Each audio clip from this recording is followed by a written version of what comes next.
கடந்த 6 வருடங்களில் 1000க்கும் மேற்பட்ட காவல் அதிகாரிகளை உருவாக்கிய நமது டெக்ஸ்ட் அகாடமியில் தமிழ்நாடு காவல்துறை தேர்வுக்கான வகுப்புகள் நடைபெறுகிறது. ஆன்லைன் மற்றும் ஆஃப்லைன் வகுப்புகள். For contact 7305 533 533.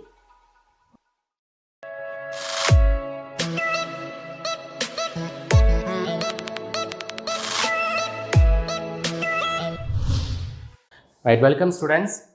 Last video class la force and moment சம்பந்தப்பட்ட first model problem சொன்னேன். So input vectors கொடுத்து resultant value கேட்டா எப்படி நம்ம motion loss வச்சு ஆன்சர் பார்க்கிறது அப்படிங்கறத பார்த்தோம். So இப்போ இதுல இருக்கக்கூடிய second model problem.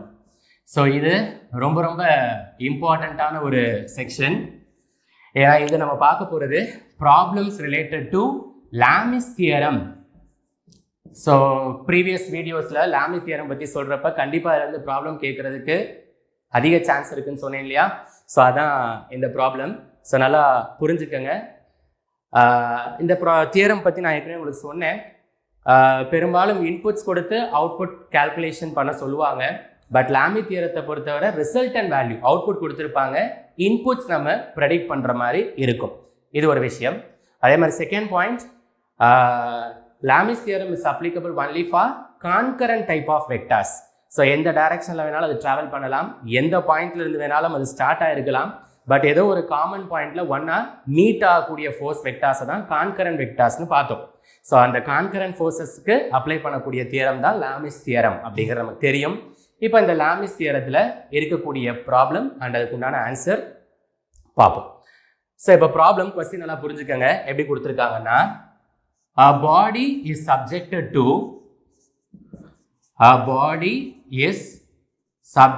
to two input force vectors. Okay, ஒரு பொருளுக்கு மேல ரெண்டு force vectors ஆக்ட் ஆகுது. F1, F2 is producing a resultant of 1500 Newton. So கொஸ்டினுடைய ஸ்டார்டிங்லேயே உங்களுக்கு புரியுதா? ரெண்டு இன்புட் ஃபோர்ஸஸ் வந்துட்டு ஒரு பொருள் மேலே செயல்படும் போது ரிசல்டண்ட்டாக ஒரு ஃபோர்ஸ் வந்துட்டு வருது. அந்த ரிசல்டன்ட் வேல்யூ தான் 1500 நியூட்டன் கொடுத்துருக்காங்க. அப்போ பார்க்கும் பொழுதே இது ரிசல்டன்ட் கொடுத்து இன்புட் கேட்டதுனால அது லாமிஸ் தியரம் அப்படிங்கிறது நம்மளால ப்ரெடிக்ட் பண்ண முடியும். Right. So resultant of 1500 newton. அடுத்து, inputs are acting horizontally. Inputs are acting horizontally at angles of 15 degree, 15 degree respectively. So நம்ம input forces F1 and F2 கொடுத்தோம் இல்லையா? அது என்ன ஆகுதுன்னா, அந்த ஆப்ஜெக்ட்டுக்கு மேலே ஹரிசான்டல் டைரக்ஷனில் 15 டிகிரி, அதாவது F1 15 டிகிரி ஆங்கிள்லையும் F2 15 டிகிரி ஆங்கிள்லையும் அந்த பொருளுக்கு மேலே விழுகுது அப்படின்னு கொடுத்துருக்காங்க. And calculate resultant vector, calculate the input vectors. Result தான் கொடுத்துட்டான் இல்லையா? So input vector F1 and F2 உடைய வேல்யூஸை கண்டுபிடிக்கணும். அண்ட் பிராக்கெட்ல இன்னொரு கண்டிஷன் நம்ம கொடுத்துருக்காங்க. Assume sin 105 degree is equal to 1 and sin 150 degree is equal to 0.5. So இந்த மாதிரி சைனசாய்டல் வேல்யூஸ் அது வந்துட்டு பிராக்கெட்ல கொடுத்துருக்காங்க. சரி, இந்த கொஸ்டின்ல ஏன் இப்படி சைனுடைய வேல்யூஸ் கொடுத்துருக்காங்கன்னா, நமக்கு லாகரிதமிக் டேபிளோ அல்லது கால்குலேட்டரோ யூஸ் பண்ணுறதுக்கு எக்ஸாமினேஷனில் அலோட் கிடையாது. இப்போ 0 டிகிரி, 30, 45, 60, 90, 180 இந்த மாதிரியான ஆங்குலர் வேல்யூஸ் ஓரளவுக்கு நமக்கு தெரியும், ட்ரிகனாமெட்ரிக் டேபிள் படிச்சிருப்போம். பட் இதை தவிர்த்து மற்ற ஆங்கிள்ஸ் வந்தால் கண்டிப்பாக நம்ம கால்சி அல்லது லாக் டேபிள் தான் யூஸ் பண்ணுற மாதிரி இருக்கும்.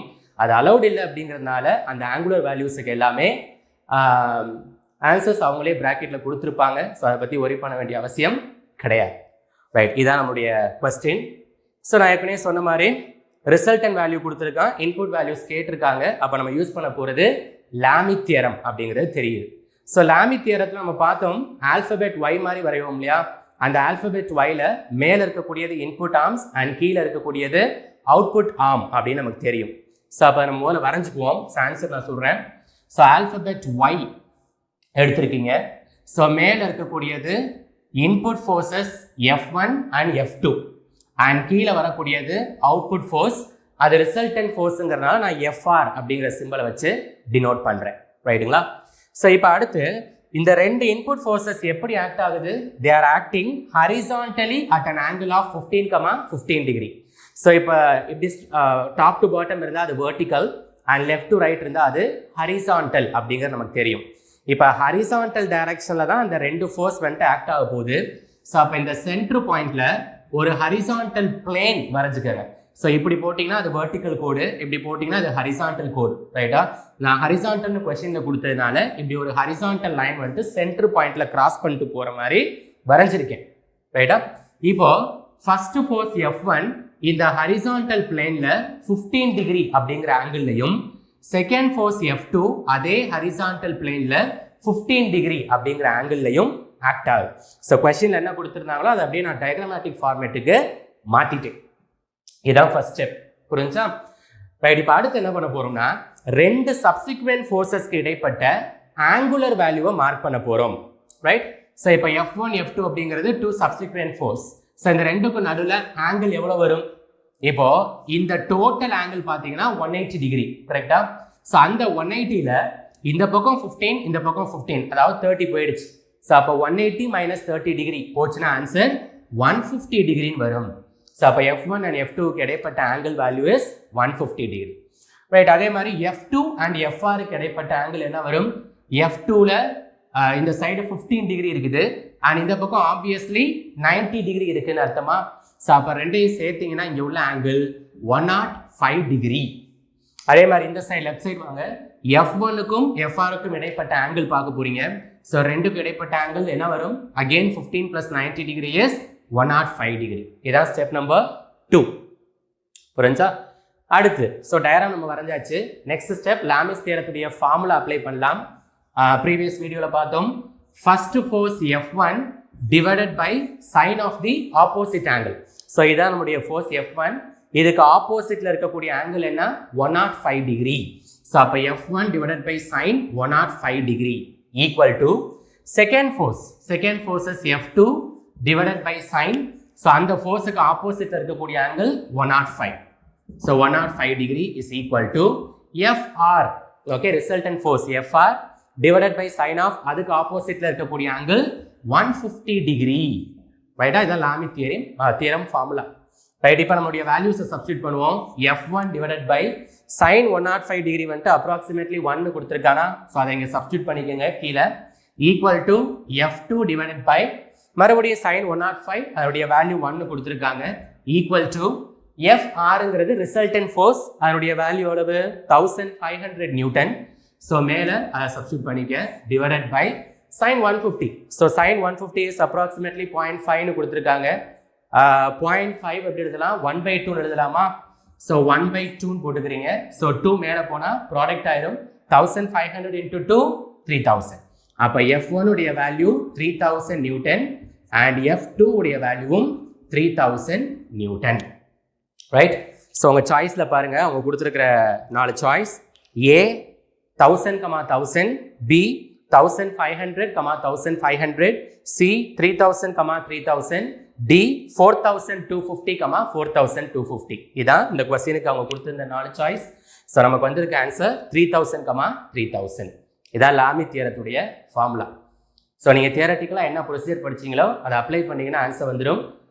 First step, convert the given theoretical question into diagrammatic format. So என்ன கொடுத்துருக்காங்களோ கொஸ்டினில் அதை அப்படியே டயக்ராமாக மாற்றிக்கங்க. Second step, find the angle value between 2 consecutive அல்லது சப்ஸ்டிக்யூட்டிவ் ஃபோர்ஸஸ். அடுத்தடுத்து வரக்கூடிய 2 ஃபோர்ஸுக்கு இடைப்பட்ட ஆங்கிள் வேல்யூவை மார்க் பண்ணிக்கோங்க. And step 3, make use of Lamy theorem formula to find the input vector values. The Lamy theorem. So இப்போ இதில் இன்னொரு மாடல் ப்ராப்ளம் பார்க்கலாம். ஸோ லாமி தியரத்திலேயே இன்னொரு விதமான கொஸ்டின் எப்படி கேட்டிருக்காங்கன்னு பார்ப்போம். So question number 2,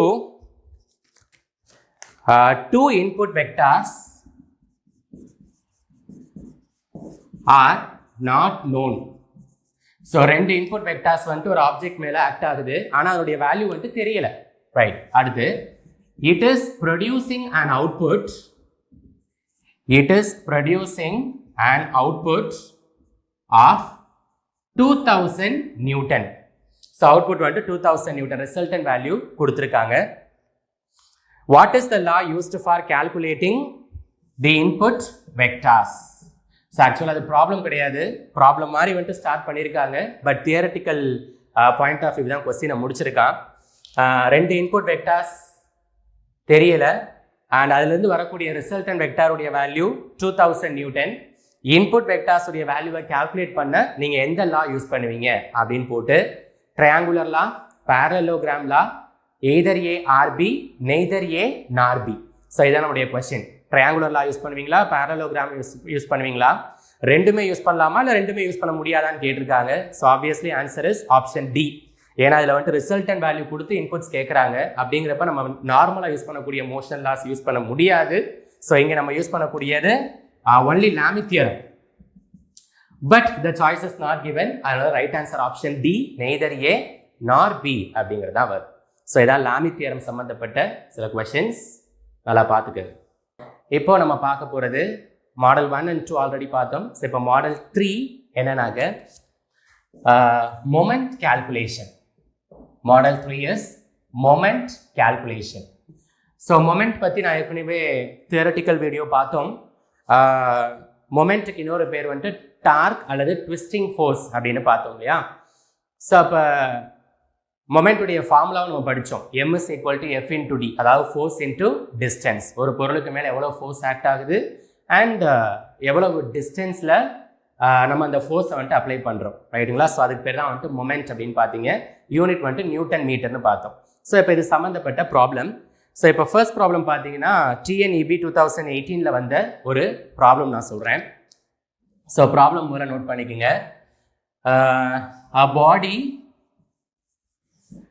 A body is tightly fixed at a point. So ஒரு பொருள் எடுத்திருக்காங்க. ஃபார் எக்ஸாம்பிள் ஒரு ஸ்க்ரூ நம்ம கன்சிடர் பண்ணிக்குவோம். ஒரு ஸ்க்ரூ வந்துட்டு என்ன பண்ணியிருக்கோம், அந்த பொருளை வந்துட்டு ஒரே பாயிண்டில் டைட்டாக வந்துட்டு ஃபிக்ஸ் பண்ணி வச்சுருக்கோம். அப்படிங்கிறப்ப நம்ம அதை திருப்ப முடியாது, ரைட்டாக டைட்டாக வந்துட்டு ஃபிக்ஸ் ஆகிருக்குது, right. It is tried to move. It is tried to move with a spanner. Tried to move with a spanner of mass 0.5 kg and acceleration 2 meter per second square. என்ன சொல்றாங்க புரியுதா? அந்த டைட்டா வந்துட்டு ஃபிக்ஸாக இருக்கக்கூடிய ஆப்ஜெக்டை நம்ம இப்போ ரொட்டேட் பண்ணுறதுக்கு ட்ரை பண்ணுறோம். ஸோ ஃபார் எக்ஸாம்பிள் இப்போ ஒரு ஸ்க்ரூ வந்துட்டு டைட்டாக ஃபிக்ஸாக இருக்குதுனாக்க அதை என்ன பண்ணுவீங்க, ஒரு ஸ்பேனரை வந்துட்டு இந்த மாதிரி அட்டாச் பண்ணி அந்த ஸ்பேனரை வந்துட்டு இப்படி ஃபோர்ஸ் கொடுத்து ரொட்டேட் பண்ணும் பொழுது ஆட்டோமேட்டிக்காக அந்த ஸ்க்ரூ வந்துட்டு ஒரு டைரக்ஷனில் சுற்றி லூஸ் ஆகும் அப்படிங்கிறது நமக்கு தெரியும். ஸோ இந்த இடத்துல ஃபோர்ஸ் நீங்கள் அப்ளை பண்ணுறீங்க அந்த ஸ்பேனரில் அண்ட் ஸ்க்ரூவில் இருந்து எந்த டிஸ்டன்ஸில் நம்ம ஃபோர்ஸ் அப்ளை பண்ணுறோமோ அதை வந்துட்டு பெர்பெண்டிகுலர் டிஸ்டன்ஸ் அப்படின்னு நம்ம சொல்லலாம். ஏன்னா ஸ்க்ரூவுக்கும் இந்த அப்ளைடு ஃபோர்ஸும் ரெண்டு எப்படி இருக்குது, பெர்பெண்டிகுலர் ரைட் ஆங்கிளாக இருக்கிறதுனால அந்த டிஸ்டன்ஸை வந்துட்டு பெர்பெண்டிகுலர் டிஸ்டன்ஸ் அப்படின்னு நம்ம சொல்லலாம். அதான் இங்கே சொல்கிறாங்க. நம்ம ஸ்பேனருடைய மாஸ் வந்துட்டு 0.5 kg and acceleration is 2 meter per second square அப்படின்னு கொடுத்துருக்காங்க. கொடுத்துட்டு the force is applied at a distance of 1 meter from turning point. Okay, the force is applied at a distance of 1 meter from turning point. Calculate the moment acting on the body. So இதான் நம்முடைய question. Okay, இப்போ இந்த கொஸ்டினில் பார்த்தீங்கன்னா turning point கொடுத்துருக்கானா, turning point அப்படிங்கிறது nothing but the centre point of the fixed object. இப்போ நம்ம ஸ்க்ரூ வந்துட்டு எடுத்திருக்கோம் எக்ஸாம்பிளாக, அந்த ஸ்க்ரூவுடைய சென்டர் பாயிண்ட் இருக்கு இல்லையா, ஸோ அந்த பாயிண்ட்டை தான் நம்ம டேர்னிங் பாயிண்ட் அப்படிம்போம். ஏன்னா நீங்கள் ஸ்பேனர் போட்டு திருவுறப்ப என்ன ஆகும்னா அந்த சென்ட்ரு பாயிண்ட்டை மையமாக வச்சு தான் அந்த ஸ்க்ரூ வந்துட்டு ரொட்டேட் ஆக போகுது, கரெக்டுங்களா. ஸோ அதனால் அந்த ஸ்க்ரூவுடைய சென்ட்ரு பாயிண்ட்டுக்கு பேர் டேர்னிங் பாயிண்ட். ஸோ இந்த டேர்னிங் பாயிண்ட்லேருந்து நம்ம அப்ளை பண்ணக்கூடிய ஃபோர்ஸ் வந்துட்டு 1 meter டிஸ்டன்ஸில் இருக்குது. ஸோ அந்த டிஸ்டன்ஸுடைய வேல்யூ வந்துட்டு இங்கே 1 meterன்னு கொஸ்டினில் கொடுத்துருக்காங்க. இப்போ நம்ம கண்டுபிடிக்க வேண்டியது மொமெண்ட் அப்படிங்கிறத பார்க்கணும். ஸோ எப்படி ஆன்சர் கண்டுபிடிப்பீங்க? மொமெண்ட்டுடைய formula m is equal to f into d. So இங்கே பெர்பெண்டிகுலர் அப்ளை பண்ணுறதுனால f into பெர்பெண்டிகுலர் டிஸ்டன்ஸ் அப்படின்னு நான் போட்டிருக்கேன். ஸோ இதில் டிஸ்டன்ஸ் பற்றி பிரச்சனை இல்லை, அவன் டைரெக்டாகவே கொஸ்டினில் கொடுத்துட்டான். பட் ஃபோர்ஸ் வேல்யூ டைரெக்டாக கொடுக்கல. ஸோ ஃபர்ஸ்ட் நம்ம ஃபோர்ஸை வந்துட்டு கால்குலேட் பண்ணுவோம். ஃபோர்ஸ் உடைய ஃபார்முலா மாஸ் இன்டூ ஆக்சிலரேஷன் அப்படிங்கிறது தெரியும், நியூட்டன் செகண்ட் லால நம்ம படிச்சிருக்கோம். ஸோ அப்போ மாஸ் உடைய வேல்யூ என்ன கொடுத்துருக்கான், 0.5 kg. ஸோ மாஸ் உடைய value 0.5 can be written as 1/2 into acceleration is 2. So அப்போ 2 கேன்சல் ஆனால் ஆன்சர் 1 நியூட்டன் அப்படின்னு வரும். இதான் ஃபோர்ஸுக்கு உண்டான வேல்யூ. அதை இங்கே சப்ஸ்டியூட் பண்ண போகிறோம். therefore your moment m is equal to force 1 newton and distance is 1 meter. so 1 into 1 மறுபடியும் 1 நியூட்டன் மீட்டர்னு வரும். ரைட்டா? ஸோ உங்களுடைய சாய்ஸ் அவன் கொடுத்துருக்கிறது A1, B2, C3, D4 இதான் கொடுத்துருக்க 4 சாய்ஸ். உங்களுடைய right answer is 1 newton metre. So initially force value தெரியாது, அதை நீங்கள் மாஸ் அண்ட் ஆக்சிலரேஷன் ஃபார்முலா வச்சு சப்ஸ்டியூட் பண்ணி கண்டுபிடிச்சிட்டு அதை மொமெண்ட்டுடைய ஃபார்முலாவில் சப்ஸ்டியூட் பண்ணுறீங்க. ஸோ இது வந்துட்டு சிம்பிளான ஒரு ஈபியில் கேட்ட ஒரு மொமெண்ட் சம்மந்தப்பட்ட கொஸ்டின். ரைட், அடுத்து செகண்ட் மாடல் ப்ராப்ளம். ஸோ இந்த மாடல் இம்பார்ட்டன்ட். நியர்லி பார்த்தீங்கன்னா ஒரு 2 வருஷத்தில் இந்த கொஸ்டின் வந்துட்டு ஈபியில் கேட்டிருக்காங்க. ஸோ என்ன கொஸ்டின்னா, ஸோ மொமெண்ட்ல second question, diagram is given below அப்படின்னு கொடுத்து ஒரு டயக்ராம் வரைஞ்சிருக்காங்க. ஸோ என்ன டயக்ராம், ஒரு ட்ரையாங்கிள் மாதிரி போட்டிருக்காங்க, அதை டிபி அப்படின்னு மார்க் பண்ணியிருக்காங்க. ரைட், இந்த side 2 force F1, F2. So இந்த ஃபோர்ஸ் 10 நியூட்டன், இந்த ஃபோர்ஸ் 20 நியூட்டன். அண்ட் இந்த டிஸ்டன்ஸ் D1, இந்த டிஸ்டன்ஸ் D2. ஸோ D1 உடைய வேல்யூ 5 மீட்டர், D2 உடைய வேல்யூ 10 மீட்டர். ரைட், அடுத்து TP உடைய இந்த சைடில் F3 and F4. So F3 is 5 newton and F4 is 10 newton. and இந்த சைடு D3 2 metre and D4 4 metre. So இதான் வந்துட்டு அவங்க கொடுத்துருக்க டயக்ராம். டயக்ராம் இஸ் கிவன் பிலோன்னு கொடுத்துட்டு இப்படி ஒரு டயக்ராம் கொடுத்துருக்காங்க. this system is dash, this system is dash அப்படின்னு போட்டு choice A equilibrium system, choice B நான் equilibrium system, choice C either A or B, choice D neither A nor B. So இதான் 4 choice. So இந்த கொடுத்துருக்க system வந்துட்டு ஈக்குலிபிரியமா இருக்குதா இல்லை ஈக்குலிபிரியத்தில் இல்லையா, இருக்கலாம் அல்லது இல்லையா, இல்லை ரெண்டுமே இல்லையா அப்படிங்கிற மாதிரி சாய்ஸ் கொடுத்துருக்காங்க. ஸோ இது எப்படி நம்ம ஆன்சர் கெஸ் பண்ணுறது அப்படின்னு பார்க்கலாம். ஸோ இப்போ கொஸ்டினில் டிபின்னு கொடுத்துருக்காங்கல்ல, ஸோ டிபினா என்ன, டேர்னிங் பாயிண்ட். இப்போ ஒரு ஆப்ஜெக்ட் இருக்குது, அந்த ஆப்ஜெக்ட் ஃபிக்ஸாக இருக்குது, அதனுடைய சென்டர் தான் டேர்னிங் பாயிண்ட் அப்படின்னு ப்ரீவியஸ் கொஸ்டினில் பார்த்தோம் இல்லையா. ஸோ அப்போ இது வந்துட்டு டிபிங்கிறது டேர்னிங் பாயிண்ட் அப்படின்னு பேர். சரி, இப்போ இந்த டேர்னிங் பாயிண்ட்ல லெஃப்ட் சைடில் 2 ஃபோர்ஸும் ரைட் சைடில் 2 ஃபோர்ஸும் கொடுத்துருக்காங்க. இந்த லெஃப்ட் சைடை நீங்கள் என்ன சொல்லுவீங்க, ஆன்டி கிளாக் வைஸ் ஃபோர்ஸஸ் அப்படிம்பீங்க. ரைட் சைடில் இருக்கிறத கிளாக் வைஸ் ஃபோர்ஸஸ் அப்படிம்பீங்க. ஸோ அப்போ 2 டைரக்ஷன்லையுமே 2 ஃபோர்ஸ் அப்ளை பண்ணுறாங்க. அந்த 2 ஃபோர்ஸுமே சென்டர் பாயிண்ட், அதாவது டேர்னிங் பாயிண்ட்ல இருந்து ஒரு குறிப்பிட்ட டிஸ்டன்ஸ்ல ஆக்ட் ஆகுது. ஸோ ஒவ்வொரு ஃபோர்ஸும் சென்டர் பாயிண்ட்ல இருந்து எவ்வளோ டிஸ்டன்ஸ்ல ஆக்ட் ஆகுது அப்படிங்கிறத உங்களுடைய கொஸ்டின்லயே டயக்ராம்ல இண்டிகேட் பண்ணிட்டாங்க. ரைட்டுங்களா? இப்போ இது எந்த சிஸ்டம் அப்படிங்கிறத நம்ம கண்டுபிடிக்கணும். ரைட், ஸோ எப்படி பார்க்குறதுனாக்க மொமெண்ட் ஈக்குலிபிரியம் அப்படிங்கிற ஒரு கண்டிஷன் நம்மளுடைய தியரியில் பார்த்துருப்போம். ஸோ மொமெண்ட் ஈக்குலிபிரியம்னா என்னன்னா, லெஃப்ட் சைடில் இருக்கக்கூடிய மொமெண்ட் வேல்யூம் ரைட் சைடில் இருக்கக்கூடிய மொமெண்ட் வேல்யூம் ஈக்குவலாக இருந்தால் அதுக்கு பேர் ஈக்குலிபிரியம் சிஸ்டம் அப்படிம்பாங்க. இல்லைனாக்கா இன்னொரு பேர் ஸ்டேபிள் சிஸ்டம் அப்படிம்பாங்க. ஸோ அப்போ நீங்கள் என்ன பண்ணுவீங்க, லெஃப்ட் சைடில் இருக்கக்கூடிய மொமெண்ட்டை பார்ப்பீங்க. நம்ம மொமெண்ட்டுக்கு ஏற்கனவே நான் ஃபார்முலா சொன்னேன், ஃபோர்ஸ் இன்டூ டிஸ்டன்ஸ், இதான் ஃபார்முலா. ஸோ அப்போ லெஃப்ட் சைடில் இருக்கக்கூடிய மொமெண்ட் பார்த்தா F1 இன்டூ D1. ஸோ அப்போ 10 இன்டூ 5 ப்ளஸ் அதே லெஃப்ட் சைடில் இன்னொரு ஃபோர்ஸ் அண்ட் டிஸ்டன்ஸ் இருக்குது, F2 into D2. So 20 into 10. ரைட்டா? இது வந்துட்டு லெஃப்ட் சைடில் இருக்கக்கூடிய மொமெண்ட். அடுத்து கிளாக் வைஸ் ரைட் சைடில் இருக்கக்கூடிய moment 5 into 2. Okay, force into corresponding distance. அப்போ 5 into 2 plus 10 into 4. 10 into 4. So அப்போ ஆன்சர் உங்களுக்கு 10 5s are 50 ப்ளஸ் இது 200 is equal to 5 into 2 10 plus 10 4s are 40. So அப்போ 250 is not equal to 50. So ஆன்டி கிளாக் வைஸில் மொமெண்ட் வேல்யூ 215 வருது, and கிளாக் வைஸில் மொமெண்ட் வேல்யூ 15 வருது. ஸோ 2 சைடுமே ஈக்குவலாக இருந்தால் தான் அது ஈக்குலிபிரியம் சிஸ்டம். இங்கே அப்படி வரல. ஸோ அப்போ ரைட் ஆன்சர் இட் இஸ் நான் ஈக்குவலிபிரியம் ஸ்டேட் அல்லது அன்ஸ்டேபிள் ஸ்டேட்னு சில சாய்ஸில் கொடுத்துருப்பாங்க. நாட் ஈக்குவலிபிரியம்னு சொல்லலாம் அல்லது அன்ஸ்டேபிள் ஸ்டேட் அப்படிங்கலாம். இதான் இதுக்குண்டான ஆன்சர். ஸோ இதான் மொமெண்ட்டில் இருக்கக்கூடிய சில மாடல் ப்ராப்ளம்ஸ். இன்னொரு சிம்பிளான மாடல் ப்ராப்ளம் அதுவும் கேட்டிருக்காங்க. என்னன்னு சொல்கிறேன், இது நீங்களே வந்துட்டு ஆன்சர் ட்ரை பண்ணி பார்த்து கமெண்ட் செக்ஷனில் ஆன்சரை டைப் பண்ணுங்கள். Fill up the following table. ஒரு டேபிள் ஒன்று கொடுத்து அதில் அங்கங்கே சில டேட்டாவை மிஸ் பண்ணி அந்த டேட்டா என்னவா இருக்குங்கிறத கெஸ் பண்ணி ஃபில் பண்ணு அப்படிங்கிற மாதிரி ஒரு கொஸ்டின் கேட்டிருக்காங்க. ஸோ டேபிள் என்னன்னா, அந்த டேபிளுடைய ஃபர்ஸ்ட் காலத்தில் ஃபோர்ஸ் இன் நியூட்டன் அப்படின்னு கொடுத்துருக்காங்க.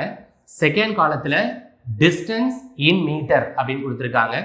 தென் லாஸ்ட் மூணாவது காலத்தில் மொமெண்ட் இன் நியூட்டன் மீட்டர் அப்படின்னு கொடுத்துருக்காங்க. அந்த பெராமீட்டர் பிராக்கெட்டில் அதோட யூனிட் கொடுத்துருக்கான். ஸோ இதில் ஃபோர்ஸ் வந்துட்டு 5 அண்ட் டிஸ்டன்ஸ் இஸ் 2, மொமெண்ட்டுக்கு டேஷ்னு போட்டு அந்த இடத்துல எக்ஸ்ன்னு கொடுத்துருக்காங்க. அடுத்து ஃபோர்ஸ் வந்துட்டு y, டிஸ்டன்ஸ் வந்துட்டு ஒரு 5 அண்ட் மொமெண்ட் வந்துட்டு 15, ரைட். அடுத்து z டேஷ், இங்கே 10, இங்கே 25. ஸோ இப்படி தான் கொடுத்துருக்காங்க. இதில் எக்ஸ், ஒய் அண்ட் இசட் உடைய வேல்யூ என்னங்கிறத கெஸ் பண்ண சொல்லி கேட்டிருக்காங்க. என்ன பண்ணுவீங்க, நமக்கு தெரிஞ்ச மொமெண்ட்டுடைய formula m is equal to f into d.